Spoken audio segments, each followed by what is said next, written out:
सम्यक दृष्टि को राग तो होता है, ऐसा एक आम प्रश्न है सबका। उसका उत्तर देते हैं, क्योंकि कलश में ये कहा था, गाथा में ये कहा था, थोड़ा भी अगर राग हो परद्रव्य के प्रति तो सम्यक दृष्टि नहीं है। परद्रव्य के प्रति राग होने पर ही जो अपने आप को सम्यक दृष्टि मानता है वो पापी है। इससे कहा है तो राग तो होता है सम्यक दृष्टि को। इस प्रश्न का उत्तर भावार्थ में दे रहे। फिर कोई पूछता है कि परद्रव्य में जब तक राग रहे तब तक जीव को मिथ्या दृष्टि कहा है, तो यह बात हमारी समझ में नहीं आई। अविरत सम्यक दृष्टि इत्यादि के चारित्र मोह के उदय से रागादि भाव तो होते हैं, तथ्य उनके सम्यक तो कैसे है? सम्यक दृष्टि को भी चारित्र मोह का उदय रहता है और पूर्ण वितराग न होने से, पूर्ण स्वरूप स्थिरता न होने से रागादि भाव तो बहुत होते हैं। सम्यक दृष्टि सभी प्रकार का राग होता है, सभी प्रकार पुण्य रूप तो होता ही है, लेकिन पाप रूप भी होता है। तो सम्यक तो कैसे रहेगा उसका समाधान यह है कि यहाँ मिथ्यात्व सहित अनंतानुबंधी राग प्रधानता से कहा है। जिसे ऐसा राग होता है, अर्थात जिसे परद्रव्य में तथा परद्रव्य से होने वाले भावों में आत्मबुद्धि पूर्वक प्रीति अप्रीति होती है, उसे स्वपर का ज्ञान श्रद्धा नहीं है, भेद ज्ञान नहीं है, ऐसा समझना चाहिए।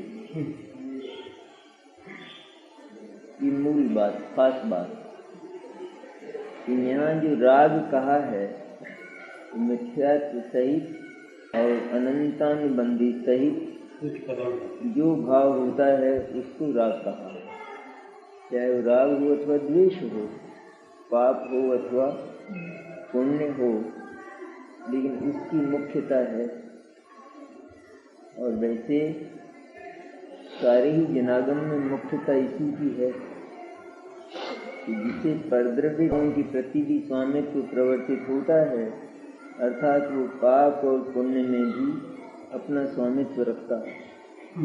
इसका अर्थ यह हुआ कि वो आत्मा को सारा का सारा पापी और पुण्यात्मा मानता है।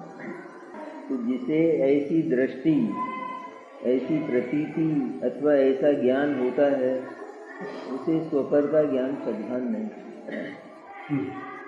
स्वपर का ज्ञान श्रद्धान होने पर स्व और पर इन दोनों का भेद जान लेने पर आत्मा स्व में ही अपनी स्थापना करता है, स्व का ही विश्वास करता है।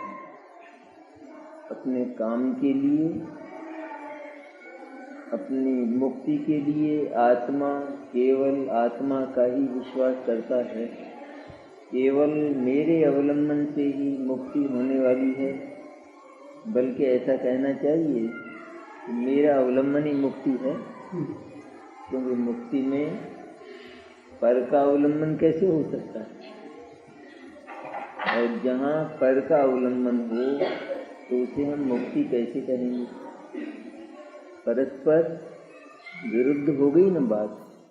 एक तो मुक्ति और एक पर का अवलंबन। मुक्ति तो हम सबसे छूटने को कहते हैं, तो जिसे पर का अवलंबन हो वो भी छूटा कहाँ है, इसलिए उसको मुक्ति नहीं कह सकते हैं। तो स्वपर का ज्ञान और श्रद्धान होने पर आत्मा केवल अपनी सत्ता का ही विश्वास करता है अपने हर कार्य के लिए। विकार का कारण भी अपने को मानता है और निर्विकार का कारण भी अपने को मानता है। मेरे संसार को खड़ा करने वाला, उसकी रचना करने वाला भी मैं हूँ और मेरी मुक्ति की रचना करने वाला भी मैं हूँ, ऐसा जानता है। तब उसे अपनी सत्ता के इस परिज्ञान में समस्त ही परद्रव्य और समस्त ही परद्रव्यात्मक भाव, उनसे आसक्ति टूट जाती है, ममत्व टूट जाता है, मैंने भेद ज्ञान हो जाता है। इसलिए किसको कहा यहाँ राग वास्तव में कि परद्रव्य और परद्रव्यात्मक भाव के प्रति जिस जीव को ममत्व प्रवर्तित होता है, आत्मबुद्धि प्रवर्तित होती है, उसको राग कहा है। शेष जो राग है वो बिना जड़ वाला है, बिना जड़ वाला है। जड़ जिसकी समाप्त हो गई है ऐसे वृक्ष की तरह है, इसलिए वह तो समय पाकर सूख जाता है, समाप्त हो जाता है। लेकिन जिसकी जड़ शेष है और वृक्ष अगर सूखने भी लगा हो तो बरसात में वापस हरा हो जाएगा, पतझड़ में पत्ते फिर जाएंगे और बरसात में वापस हरा हो जाएगा। लेकिन जिसकी जड़ समाप्त हो गई है वो पूरा का पूरा हरा हो तो भी अब उसे सूखने से बचाने वाला जगत में कोई नहीं। इस तरह मिथ्यात्व और अनंतानुबंधी की जड़ जिसकी समाप्त हो गई, उसके राग को सूखने से बचाने वाला अब जगत में कोई नहीं। उसका राग शुष्क होगा ही होगा, इसलिए उसको राग ही नहीं कहते हैं। जहाँ परद्रव्य से सर्वथा पृथक अपना अनुभव कर लिया गया हो तो वहाँ परद्रव्य के प्रति गहरा, गंभीर, तीव्र अनुभाग वाला राग हो ही नहीं सकता है। राग अगर होगा तो चलता फिरता राग हो। सड़क पर पड़ा जैसे किसी को देखा और बेचारा बड़ा दुखी है, इसके बाद घर चले गए, ऐसा राग होता है। क्या राग? बहुत दुखी है बेचारा, बस आया बहुत। तुम्हारा कौन लगता है? हमारा तो कुछ नहीं लगता, तुमको क्या मतलब है? लेकिन दुखी है, विचार आता है, विचार आता है, लेकिन इस विचार में शक्ति कहाँ है? और वही अगर अपना लड़का हो तो कितना मुश्किल हो जाता है। तब जो राग पैदा होता है वो हृदय की गहराई से पैदा होता है। ये राग जो पैदा हुआ है ये ऊपर ही ऊपर है, इसकी जड़ ही नहीं। उस राग की अनुभूति में, राग के परिमाण में, राग की शक्ति में भी जमीन आसमान जैसा अंतर है, बहुत अंतर है राग में।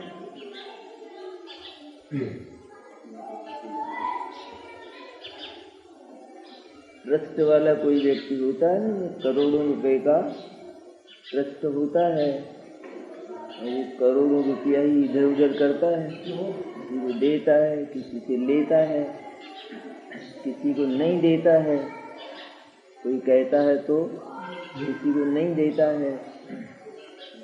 तो दुनिया कहे कि देखो इनको दूसरे के पैसे में कितनी आसक्ति है,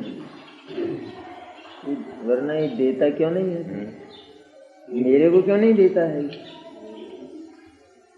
तब जो समझदार हैं वे तो जानते हैं कि इनको तो एक नए पैसे से भी आसक्ति है।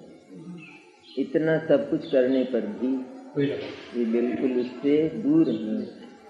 ये जितना कुछ, जितनी कुछ प्रवृत्ति देखी जाती है, यह किंचित रागात्मक होने पर भी अगर उस अनासक्ति की ओर से देखा जाए तो इसकी कोई कीमत नहीं, तो वो तो तैयार रहता है।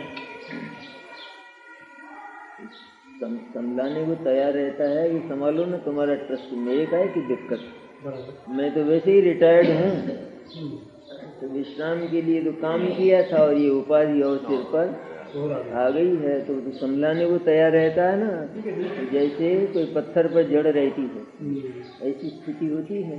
तो इतना सब कुछ करता दिखाई देने पर भी भले ही किसी नासमझ लोग की दृष्टि में वो आसक्ति वाला और ममत्व वाला दिखाई दे, लेकिन उसे भीतर से एक नए पैसे के प्रति भी ममत्व और आसक्ति नहीं है, और इतना सब कुछ करता हुआ दिखाई देता है, लेकिन दिखाई देने पर और विस्तार बहुत, काम का विस्तार बहुत, इतना विस्तार होने पर भी भीतर से निर्ममत्व एकदम। इसलिए उसको ममत्व वाला और राग वाला कहते ही नहीं, उसको वे कितना रागी है, ये दूसरे के पैसे के प्रति कितना रागी है, शिक्षा नहीं है, लेकिन बिल्कुल नहीं, और छोड़ने को प्रति समय तैयार रहेगा।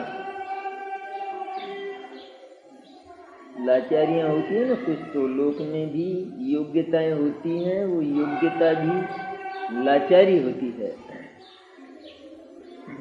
आदमी काफी ही विरक्त हो और ये चाहता हो कि जगत की कोई उपाधि मेरे सिर पर न आवे, तो भी वो समाज के बीच में रहता है, तो समाज उसके माथे पर कोई न कोई उपाधि धर ही देता है। बोले साहब ये तो आपको ही करना पड़ेगा, और कोई करने वाला, अध्यक्ष तो आपको ही बनना पड़ेगा। वो कहता है कि मेरे को नहीं बनना है और मेरे से अब ये भार निभता नहीं है, क्योंकि आप तो कुछ मत करना, आप तो बस बन ही जाओ, आपको तो खाली नाम रखना है। आप ही बताओ किसको चुने? समाज में रहता है, नहीं चाहता है, थोड़ा भी ममत्व नहीं है, तो भी वो उपाधि आती है और उस उपाधि के लायक फिर काम करना पड़ता है, फिर भी रहता अनासक्त है, पद लोलुप नहीं रहता है। इस तरह ज्ञानी सम्यक दृष्टि चक्रवर्ती हो, तीर्थंकर हो, पर तीर्थंकर दशा के प्रति लोलुप नहीं है सम्यक दृष्टि। वो कहता है तीर्थंकर दशा इसको अभी विसर्जित करूं, मेरे को इससे ये कोई पसंद नहीं। क्या करूं मैं तीर्थंकर प्रकृति को? तीर्थंकर प्रकृति से आत्मा को क्या काम है? तीर्थंकर प्रकृति माने संसार, तीर्थंकरत्व छूटे तब मुक्ति हो। सम्यक दृष्टि तीर्थंकर बनता है, पर तीर्थंकर बनना उसको पसंद नहीं, वो चाहता नहीं, लेकिन वो योग्य है, इसलिए तीर्थंकर पद उसको मिलता है। ये कुदरत का नियम ऐसा है, नहीं चाहता है तो भी चक्रवर्ती वो बनता है, देव वो बनता है, इंद्र वो बनता है, और तीर्थंकर धर्म चक्र को प्रवर्तित करने वाला तीर्थंकर भी सम्यक। कोई मिथ्या दृष्टि देखा तीर्थंकर?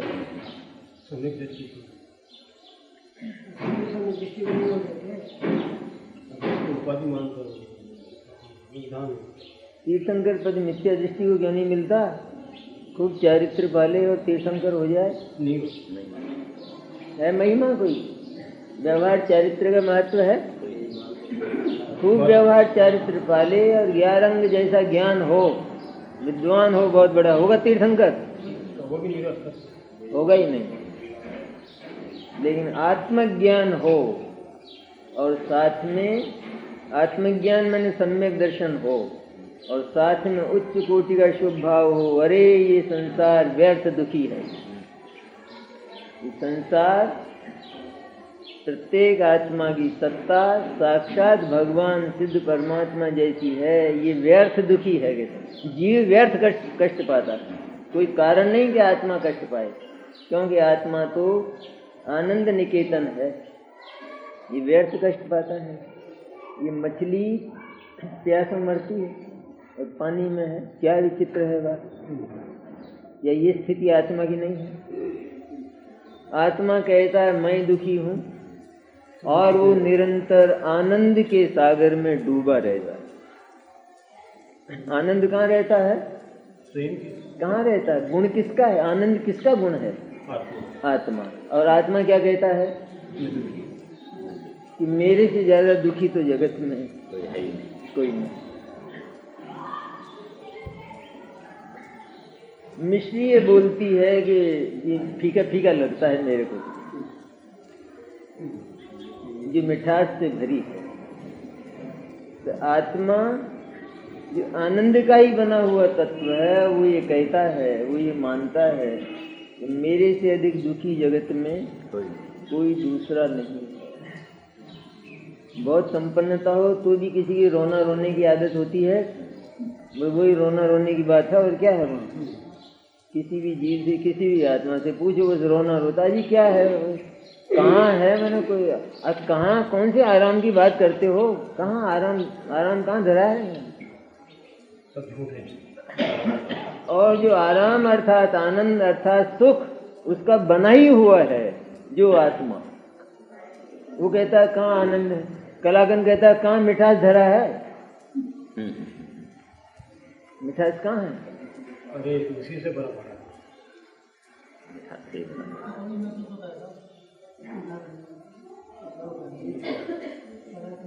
दुख तो महसूस हो, जो नकली है वो तो, और जो असली है वो महसूस ना हो। मैंने भीतर गड़ा हो, उसका पता है, वो तो महसूस नहीं हो। और ये बाहर सब्जी नहीं लावे तो इसका कोई क्या करे? घी नहीं लावे, शक्कर नहीं लावे, कहाँ रखा है? कहाँ रखा है? वो धरती में रखा है ना, और कहाँ रखा है? चलो पता नहीं हो तो पता भी दे देते हैं लोग, भाई है तेरे है, तो भी कहता है कहाँ रखा है? इस ऐसे बेईमान का क्या करे? सबसे बड़े बेईमान तो सैनी पंचेंद्रिय होते हैं।